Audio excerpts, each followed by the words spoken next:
ಸಮಸ್ಯೆ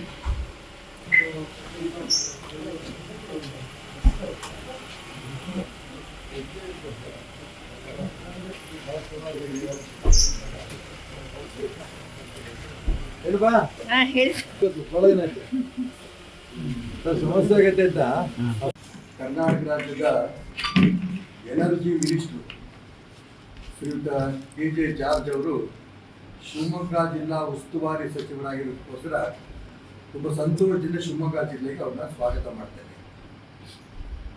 ಅವರಿಗೆ ಒಂದು ವಿಶೇಷವಾದ ಸಭೆಯನ್ನು ತುರ್ತಾಗಿ ಕರೀಬೇಕು. ಇಷ್ಟೊತ್ತ ತನಕ ನಮ್ಮ ಶ್ರೀಪತಿಯವರು, ಪ್ರೊಫೆಸರ್ ಶ್ರೀಪತಿಯವರು ಹೇಳಿದ್ರು, ಇದನ್ನ ಚರ್ಚೆ ಮಾಡೋದಕ್ಕೋಸ್ಕರ ಕರಿಬೇಕು. ಎಲ್ಲ ಶಿವಮೊಗ್ಗ ಜಿಲ್ಲೆಯ ಸಾಧು ಸಂತರು ಈ ಪ್ರಾಜೆಕ್ಟನ್ನ ವಿರೋಧ ಮಾಡ್ತಾ ಇದ್ದಾರೆ. ಎಲ್ಲ ಪರಿಸರವಾದಿಗಳು ಈ ಪ್ರಾಜೆಕ್ಟನ್ನ ವಿರೋಧ ಮಾಡ್ತಾ ಇದ್ದಾರೆ. ನಾಗರಿಕರೆಲ್ಲರೂ ಕೂಡ ಇದನ್ನ ವಿರೋಧ ಮಾಡ್ತಾ ಇದ್ದಾರೆ.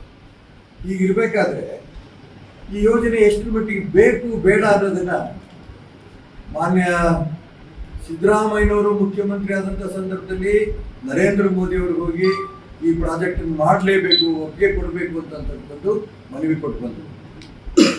ಮನವಿ ಕೊಟ್ಟು ಬರ್ತಿದ್ದಂಗೆ ಅವ್ರು ಮುಖ್ಯಮಂತ್ರಿ ಸ್ಥಾನವೇ ಕಳ್ಕೊಂಡ್ರು. ಈಗ ಮೊನ್ನೆ DK ಶಿವಕುಮಾರ್ ಅವರು ಮೊನ್ನೆ ಕೊಟ್ಬಿಟ್ಟು ಬಂದಿದ್ದಾರೆ.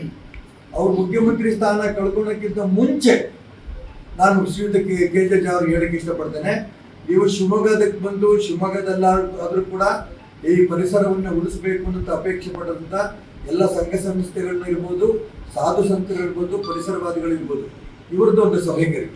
ಇಲ್ಲ ಶಿವಮೊಗ್ಗಕ್ಕೆ ಬರೋಕ್ಕೆ ನಿಮಗೆ ಪುರ್ಸತ್ತಿಲ್ಲ ಅನ್ನೋದಾದ್ರೆ ಬೆಂಗಳೂರು ಕರೀರಿ, ನಾವು ಬೆಂಗಳೂರಿಗೆ ಬರ್ತೀವಿ. ಅಲ್ಲಿ ಬಂದು ನಮ್ಮೆಲ್ಲ ಪರಿಸರವಾದಿಗಳು, ತಿಳುವಳಿಕಸ್ತರು ಏನು ಕೇಂದ್ರ ಸರ್ಕಾರದ ವರದಿಗಳು ಇವತ್ತಿನ ತನಕ ಏನು ಹೇಳಿದೆ, ಅವ್ರಿಗೆ ಅನೇಕ ಸಮಿತಿ ಕಳಿಸ್ಯಾರ, ಅವರು ಏನು ರಿಪೋರ್ಟ್ ಕೊಟ್ಟಿದ್ದಾರೆ, ಕೋರ್ಟಲ್ಲಿ ಸ್ಟೇ ಯಾಕೆ ಬಂದಿದೆ, ಈ ಪ್ರಾಜೆಕ್ಟ್ ಯಾಕೆ ಬೇಡ, ಈ ಪ್ರಾಜೆಕ್ಟ್ನಿಂದ ಖರ್ಚು ಎಷ್ಟಾಗತ್ತೆ, ಈ ಪ್ರಾಜೆಕ್ಟ್ನಿಂದ ಲಾಭ ಎಷ್ಟಿದೆ, ವಿದ್ಯುತ್ ಎಷ್ಟು ಉತ್ಪಾದನೆ ಆಗುತ್ತೆ ವಿದ್ಯುತ್ತಿನಿಂದ ಖರ್ಚು ಎಷ್ಟು, ಇವೆಲ್ಲವೂ ಕೂಡ ಕೂಲಂಕುಷವಾಗಿ ಚರ್ಚೆ ಮಾಡೋಣ. ನಾನು ಯಾಕೆ ಇದನ್ನು ಹೇಳ್ತಾ ಇದ್ದೀನಿ ಅಂದರೆ, ಸುಮ್ಮನೆ ನಾವು ವಿರೋಧ ಮಾಡ್ತಿಲ್ಲ. 125 ಬಸ್ಸಲ್ಲಿ ಸುಮಾರು 6,500 ಜನ ಸಾಗರ KPC ಬರಬೇಕಾದ್ರೆ ನಾವೇನು ತಲೆ ಕೆಟ್ಟು ಬಂದಿಲ್ಲ. ಜನರಿಗೆ ತೊಂದರೆ ಆಗ್ತಾ ಇದೆ, ಇದೊಂದೇ ಕಾರಣಕ್ಕೆ ನಮ್ಮ ಭಾವನೆಯಿಂದ ಇಲ್ಲಿ ಬಂದಿದ್ದೇವೆ. ಇಲ್ಲಿ ಅಧಿಕಾರಿಗಳ ಹತ್ರ ನಾವು ಚರ್ಚೆ ಮಾಡಕ್ಕೆ ಇಷ್ಟಪಡಲ್ಲ.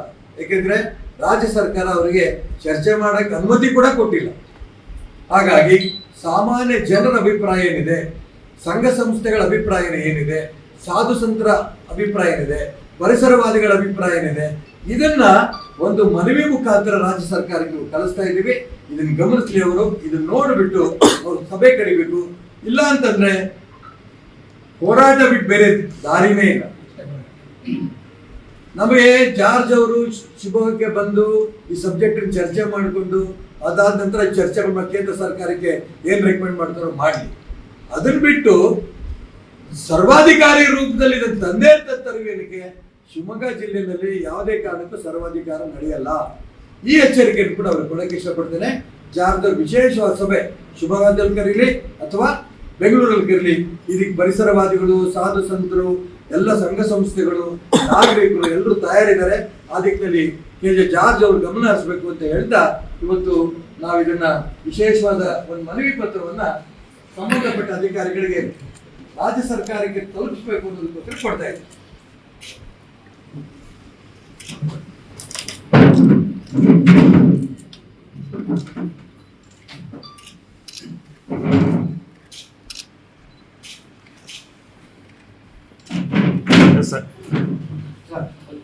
ಅದು ನೀರಿನ ಭದ್ರತೆ ಇರ್ಬೋದು, ಆಹಾರ ಭದ್ರತೆ ಇರ್ಬೋದು, ವಾತಾವರಣದಲ್ಲಿ ಇರುವಂತಹ ಏರುಪೇರು ಆಗಬಹುದು, ಈ ಎಲ್ಲಾ ವಿಷಯಗಳನ್ನು ಪರಿಗಣಿಸಬೇಕಾಗುತ್ತೆ. ಮೂರು ಮುಖ್ಯವಾದ ಅಂಶ ಅಂದ್ರೆ ಆರ್ಥಿಕ ಲಾಭ ನಷ್ಟದ ಲೆಕ್ಕಾಚಾರ ಬಹಳ ಮುಖ್ಯವಾಗಿ ಬೇಕಾಗುತ್ತೆ. ಆದ್ರೆ ಈ ಯೋಜನೆಯಲ್ಲಿ ಈ ಯಾವ ಅಂಶಗಳನ್ನು ಪರಿಗಣಿಸಿರುವುದಕ್ಕೆ ಯಾವುದೇ ದಾಖಲೆ ಇಲ್ಲ. ಸಾರ್ವಜನಿಕರಿಗೆ ಕೊಟ್ಟಿರುವಂತಹ 2 ದಾಖಲೆಗಳು, ಒಂದು ಪ್ರೀ ಫೀಸಿಬಿಲಿಟಿ ರಿಪೋರ್ಟ್ ಮತ್ತೆ ಇನ್ನೊಂದು ಕಾಂಪ್ರಹೆನ್ಸಿವ್ ಎನ್ವೈರನ್ಮೆಂಟಲ್ ಇಂಪ್ಯಾಕ್ಟ್ ಅಸೆಸ್ಮೆಂಟ್. ಈ 2 ದಾಖಲೆಗಳಲ್ಲಿ ಈ ಯಾವ ವಿಷಯಗಳನ್ನು ಪರಿಗಣಿಸಿರುವುದಕ್ಕೆ ಯಾವುದೇ ದಾಖಲೆ ಇಲ್ಲ. ನಾವು ಉದಾಹರಣೆಯಾಗಿ ಹೇಳೋದಾದ್ರೆ ವನ್ಯಜೀವಿ ಆಕ್ಟ್ ಏನಿದೆ 1972, ಇದನ್ನ ಮೀರಿ ಈ ಯೋಜನೆ ಯಾಕೆ ಇಲ್ಲಿ ಬಂದಿದೆ ಅನ್ನೋದಕ್ಕೆ ಯಾವುದೇ ವಿಷಯ ನಮಗೆ ಪುರಾವೆಗಳು ಅದರಲ್ಲಿ ಕೊಟ್ಟಿಲ್ಲ. ಎರಡನೇದಾಗಿ ಈ ಜಲಮೂಲ, ಪಶ್ಚಿಮ ಘಟ್ಟದ ಜಲಮೂಲಗಳು ಇಡೀ ದಕ್ಷಿಣ ಭಾರತಕ್ಕೆ ನೀರಿನ ಮೂಲಗಳಾಗಿದೆ. ಇವತ್ತೇನು ಇಲ್ಲಿ ಜೋರಾಗಿ ಮಳೆ ಬೀಳುತ್ತಲ್ಲ, ಈ ಬೀಳೋ ಮಳೆಯನ್ನ ನಮ್ಮ ದಟ್ಟ ಕಾಡುಗಳು ಹಿಡಿದಿಟ್ಟು ಇಡೀ ದಕ್ಷಿಣ ಭಾರತಕ್ಕೆ ನೀರಿನ ವರ್ಷ ಇಡೀ ಕೊಡುವಂತಹ ಪಶ್ಚಿಮ ಘಟ್ಟಗಳು ಅಂದ್ರೆ ಬಹಳ ಸೂಕ್ಷ್ಮವಾದ ವಿಚಾರ. ಇಲ್ಲಿ ಒಂದು ಮರ ಕಡಿದ್ರು ಸಹ ನಮ್ಮ ತುಂಗಾ ಇರ್ಬೋದು, ಶರಾವತಿ ಇರ್ಬೋದು, ಕಾವೇರಿ, ಕಾಳಿ, ಯಾವುದೇ ನದಿಗಳಲ್ಲಿ ನೀರಿನ ಹರಿವು ಕಡಿಮೆ ಆಗುತ್ತೆ. ಇನ್ನು ಲಕ್ಷಾಂತರ ಮರಗಳನ್ನ ಕಡಿದಾಗ ಅದರ ಪರಿಣಾಮ ಬಹಳ ಭೀಕರವಾಗಿದೆ. ನಾವು ಈಗಾಗಲೇ ಅದನ್ನ ಈಗ ಗಮನಿಸ್ತಾ ಇದ್ದೀವಿ. ಈಗ ಜೂನ್ ತಿಂಗಳು ಮುಗಿತಾ ಬಂದ್ರು ಸಹ ನಮ್ಮ ಮಳೆಗಳು ಬರ್ತಾ ಇಲ್ಲ. ಇನ್ನು ಅತಿ ಕಡಿಮೆ ಮಳೆಯನ್ನ ಇನ್ನು ಒಂದು ವರ್ಷ ನಾವು ಹೇಗೆ ಅದರಲ್ಲಿ ಬದುಕಬೇಕು, ಜನ, ಜಾನುವಾರು ಎಲ್ಲವೂ ಸಹ, ಪಕ್ಷಿಗಳು ಅನ್ನೋದು ಪ್ರಶ್ನೆ ಇದೆ. ಈ ಒಂದೇ ಯೋಜನೆ ಅಲ್ಲ, ಇಡೀ ನಮ್ಮ ಪಶ್ಚಿಮ ಘಟ್ಟದ ಆಗ್ತಾ ಇದೆ. ಇದರ ಆತಂಕ ಏನು ಅಂದ್ರೆ ಇದರ ಲಾಭ ನಷ್ಟ ಲೆಕ್ಕಾಚಾರ ಮಾಡಿದಾರ ಅನ್ನೋದು. ಯಾವುದೇ ಯೋಜನೆ ಬೇರೆ ವಿಚಾರಗಳನ್ನು ಬಿಟ್ಟು ಲಾಭ ನಷ್ಟ ಅಂತ ಲೆಕ್ಕ ಹಾಕ್ತಾರೆ. ಆದ್ರೆ ಇವರು ಕೊಟ್ಟಿರೋ ಅಂಕಿಅಂಶಗಳ ಪ್ರಕಾರ 1 ರೂಪಾಯಿ ಹಾಕಿದ್ರೆ 12,000 ರೂಪಾಯಿ ಲಾಭ ಬರುತ್ತೆ ಅಂತ ಮೊದಲು ಕೊಟ್ಟಿದ್ರು. ಇದು ತಪ್ಪಾಗಿದೆ ಅಂದಾಗ ಅದು ತಿದ್ದುಕೊಂಡು 1 ರೂಪಾಯಿಗೆ 75 ರೂಪಾಯಿ ಲಾಭ ಬರುತ್ತೆ ಅಂತ ಹಾಕಿದ್ರು. ಯಾಕೆ ಅಂದ್ರೆ ಇದರಲ್ಲಿ ಬರೀ ವಿದ್ಯುತ್ ಘಟಕಗಳ ಖರ್ಚನ್ನು ಮಾತ್ರ ಪರಿಗಣಿಸಿದ್ದಾರೆ ಹೊರತು ಇನ್ನು ಯಾವುದೇ ಖರ್ಚು ವೆಚ್ಚ, ಬಹಳ ಮುಖ್ಯವಾಗಿ ಇದು ವಿದ್ಯುತ್ ಸ್ಟೋರೇಜ್ ಅಷ್ಟೇನೆ, ಇಲ್ಲಿ ವಿದ್ಯುತ್ ಉತ್ಪಾದನೆ ಅಲ್ಲ. 1.25 ಯೂನಿಟ್ ವಿದ್ಯುತ್ ಅನ್ನ ಖರ್ಚು ಮಾಡಿ 1 ಯೂನಿಟ್ ಅನ್ನ ನಾವು ಪಡಿತಾ ಇದೀವಿ. ಇದು ಸ್ಟೋರೇಜ್. ಇದರ ಖರ್ಚು ಅಂದ್ರೆ 40 ವರ್ಷ ಈ ಘಟಕ ಕೆಲಸ ಮಾಡಿದ್ರೆ 40 ವರ್ಷ ಇಡೀ ದಿನ ಇಡೀ ಇದಕ್ಕೆ ವಿದ್ಯುತ್ ಅನ್ನ ಸರಬರಾಜು ಮಾಡ್ತೀವಿ. 2,500 ಮೆಗಾವ್ಯಾಟ್ ವಿದ್ಯುತ್ ಅನ್ನ ಕೊಟ್ಟು 2,000 ಮೆಗಾವ್ಯಾಟ್ ವಿದ್ಯುತ್ ಅನ್ನ ಪಡಿತೀವಿ. ಇದು 40 ವರ್ಷ. ಹಾಗಾದ್ರೆ ಈ ಕೊಡ್ಬೇಕಾದಂತ ವಿದ್ಯುತ್ತಿಗೆ ಹಣ ಇಲ್ವಾ? ಖಂಡಿತ ಇದೆ. ಅವ್ರದ್ದೇ ಬೇರೆ ಒಂದು ವರದಿನಲ್ಲಿ ಕೊಟ್ಟಿದ್ದಾರೆ. ನಮ್ಗೆ 1 ರೂಪಾಯಿಗೆ ವಿದ್ಯುತ್ ಸಿಕ್ಕಿದ್ರೆ ನಾವು ಈ ಯೋಜನೆ ಸ್ಟೋರೇಜ್ ಮಾಡೋ ಖರ್ಚಿನಿಂದ 3.5 ರೂಪಾಯಿಗೆ ನಾವು ಹಣ ವಿದ್ಯುತ್ ಅನ್ನ ಕೊಡಬಹುದು. 2 ರೂಪಾಯಿಗೆ ಸಿಕ್ಕಿದ್ರೆ 6 ರೂಪಾಯಿಗೆ ಕೊಡಬಹುದು. ಈ ರೀತಿಯಾಗಿ ಪಟ್ಟಿ ಕೊಟ್ಟಿದ್ದಾರೆ. ಆದ್ರೆ ಲಾಭ ನಷ್ಟದ ವಿಚಾರ ಬಂದಾಗ ಈ ಕೊಡುವ ವಿದ್ಯುತ್ತಿನ ಹಣವನ್ನ ಪರಿಗಣಿಸಿಯೇ ಇಲ್ಲ. ಹಾಗಾಗಿ ಅತಿ ಹೆಚ್ಚು ಲಾಭ ತೋರಿಸಿದ್ದಾರೆ. ಇದನ್ನ ಪರಿಗಣಿಸಿದ್ರೆ ಇದು ಅತಿ ನಷ್ಟದ ಬಾಬತ್ತಿನ ಯೋಜನೆ. ಮತ್ತು ಇದನ್ನ ಪ್ರಾರಂಭ ಮಾಡಿದಾಗ 5,000 ಕೋಟಿ ರೂಪಾಯಿ ಇದ್ದಿದ್ದು ವೆಚ್ಚ ಇವತ್ತು ಇನ್ನು ಕೆಲಸವೇ ಪ್ರಾರಂಭವಾಗಿಲ್ಲ, 10,200 ಕೋಟಿಗೆ ಬಂದಿದೆ. ಇನ್ನು ಪ್ರಾರಂಭವಾಗದೆ ಮುಕ್ತಾಯವಾಗಬೇಕಾದ್ರೆ ಇದು ಎಲ್ಲಿಗೆ ಮುಟ್ಟುತ್ತೆ, ಅದರ ತೆರಿಗೆ ಹಣ ಯಾರಿಗೆ ಬೀಳುತ್ತೆ ಅನ್ನೋದನ್ನ ನಾವೆಲ್ಲ ಗಂಭೀರವಾಗಿ ಯೋಚನೆ ಮಾಡಬೇಕಾಗ್ತದೆ.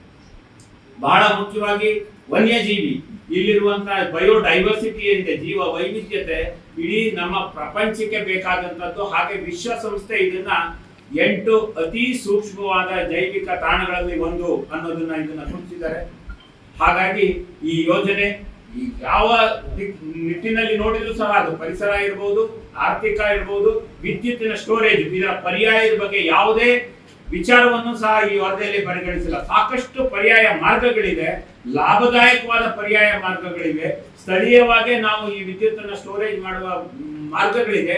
ಆದ್ರೆ ಒಂದೇ ಒಂದು ಪರ್ಯಾಯ ವಿಧಾನವನ್ನು ತಗೊಂಡು ಅದಕ್ಕಿಂತ ಇದು ಸುಲಭ ಅಥವಾ ಕಡಿಮೆ ಖರ್ಚಿದ್ದು ಅನ್ನೋ ತೋರಿಸುವ ಯಾವುದೇ ಒಂದು ಅಂಶವೂ ಸಹ ಈ ವರದಿಗಳಿಲ್ಲ. ಹಾಗಾಗಿ ನಾವೆಲ್ಲರೂ ಈ ಯೋಜನೆಯನ್ನ ವಿರೋಧಿಸಬೇಕು.